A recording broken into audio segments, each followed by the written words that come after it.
Fala comigo, craque, rapaziada, tranquilidade, o morro tá aquela uva, vamos que vamos, mais um videozinho, e hoje o assunto é o quê?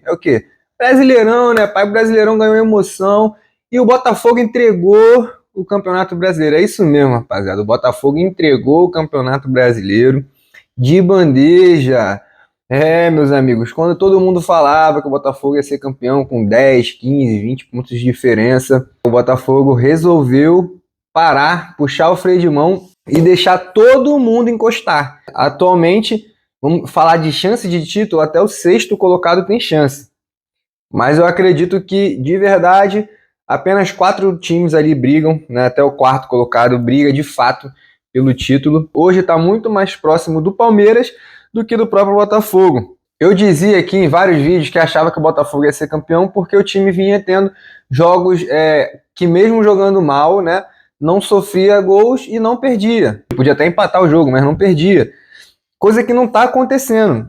Muitas vezes agora o Botafogo até joga bem, mas não sei o que acontece durante o jogo, acaba perdendo. Falei em algum vídeo passado aqui que acreditava que para o Botafogo ser campeão, os jogadores teriam que demonstrar um psicológico que não demonstraram durante esse tempo onde o Botafogo começou a perder jogos, né?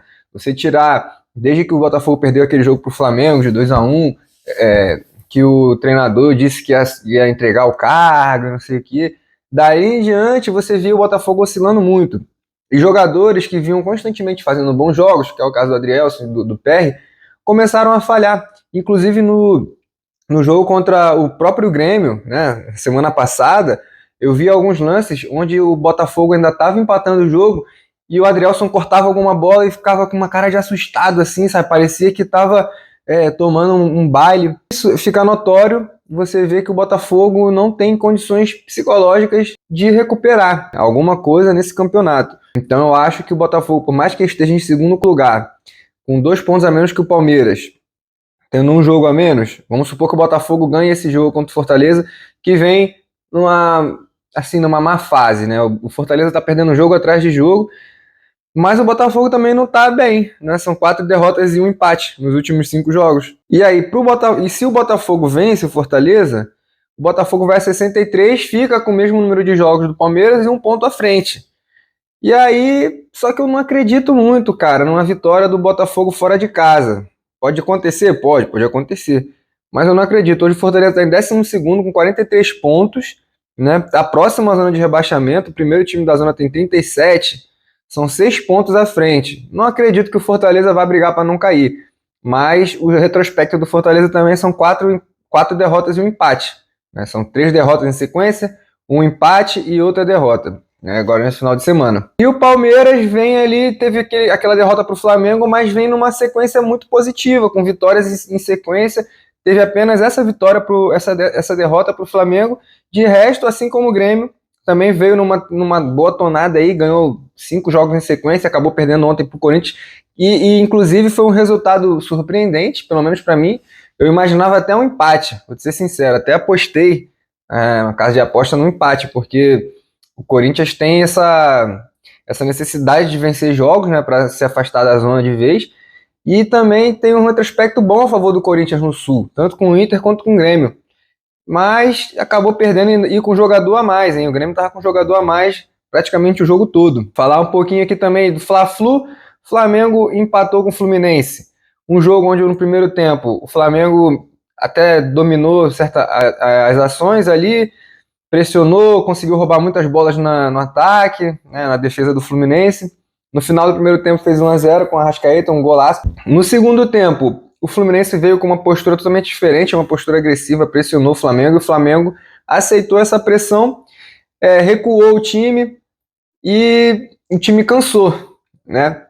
Então o Tite fez umas mexidas ali, basicamente posição por posição, onde jogadores que entraram não corresponderam, cara. Parecia que eles estavam mais cansados que os que saíram. Eu não vi o Thiago Maia dar um tiro, eu não vi o Bruno Henrique dar um tiro, eu não vi o Gabigol dar um tiro. Ou seja, esses caras que entraram no jogo não entraram bem. E o Cebolinha estava fazendo uma excelente partida, mais uma vez, né, cara? Quem diria?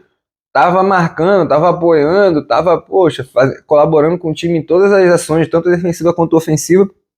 E aí, aquele gol ali do Fluminense, cara, mostra total desatenção da defesa do Flamengo. O Johnny Gonzalez entrou no meio de 3 defensores, tava ali o Léo Pereira, o Mateuzinho e o Fabrício Bruno, e ninguém atacou a bola, e o Rossi também saiu mal. Depois desse gol, o Flamengo até que equilibrou as ações, tentou mais algumas vezes, mas nada demais.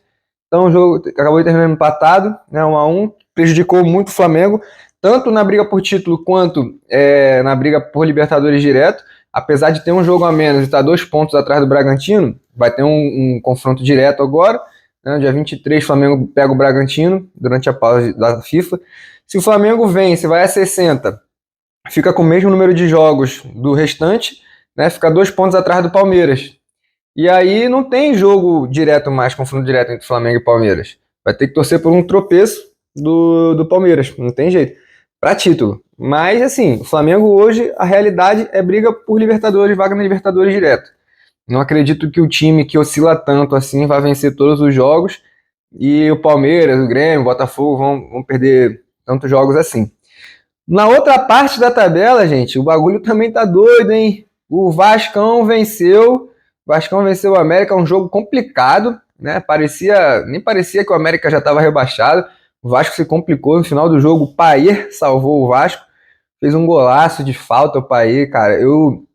Quando o Vasco anunciou a contratação do Payet, eu confesso para vocês que eu falei, pô, vem mais um gringo para roubar aqui no Brasil, lá no Brasil, né, no caso. Porque eu não via, assim, não consigo ver o Payet, apesar de eu saber a história do Payet como um jogador profissional e saber que ele já foi camisa 10 da França, um jogador diferenciado, jogou na Inglaterra, é um jogador bom, jogou, na minha opinião, no maior time da França, que é o Olympique de Marseille. Cara, ele foi um jogador sensacional, mas quando ele chegou no Vasco ele tava gordão, pesado, sabe? Parecia que não era mais jogador de futebol. Mas ele é um jogador diferenciado, cara. Ele tem um passe diferenciado, ele tem uma finalização diferenciada. E se der mole para um jogador desse, ele vai resolver jogos. E fez algumas vezes numa vitória do Vasco, acho que foi contra o São Paulo, que ele fez um gol também com chute de esquerda. Então, assim, é um jogador com qualidade, um jogador que pode decidir jogos, mas não acredito que ele vá decidir todos os jogos para o Vasco. Tá? O Vasco vem aí numa boa fase, nas últimas 3 vitórias aí em sequência. Está se afastando da zona, está 3 pontos na frente do Cruzeiro, que é o primeiro time ali da zona, e o Cruzeiro está fazendo de tudo para cair, né? Demitiu lá do Zé Ricardo, tá próximo de anunciar o Vanderlei Luxemburgo, pelo que eu tô vendo, e o Bahia também, cara, o Bahia não tá, sei não, o Bahia tá perigando ali também, é capaz de cair o Bahia e não o Cruzeiro, mas vamos ver, cara, vamos ver. Aqui eu não consigo muito prever alguma coisa. Eu já falava há muito tempo que o América e o Curitiba iam cair, né? O Goiás aparentemente também está indo pelo mesmo caminho.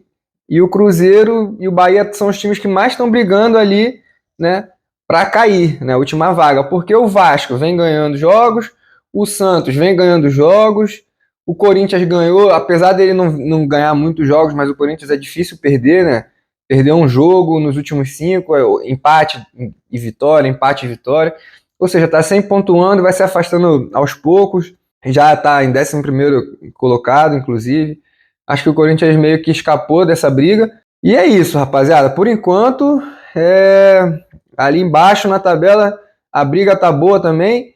E assim como na parte de cima da tabela, como eu já falei antes, acho que o Botafogo entregou a taça, como já diziam os botafoguenses há um tempo atrás, entreguem a taça, entreguem a taça. Acho que os jogadores entenderam errado e entregaram realmente, mas não para a torcida, entregaram para outro time. Nesse caso, muito provavelmente o Palmeiras, porque eu sempre falei aqui que eu não via no Botafogo um time vencedor, né? Um time que é acostumado a ganhar títulos, apesar de ter jogadores cascudos ali, mas é um time que não é acostumado a vencer títulos, e quando começa a se aproximar, eu falei, eu quero ver se começar a se aproximar, se o Botafogo vai começar, se vai continuar com essa pegada aí.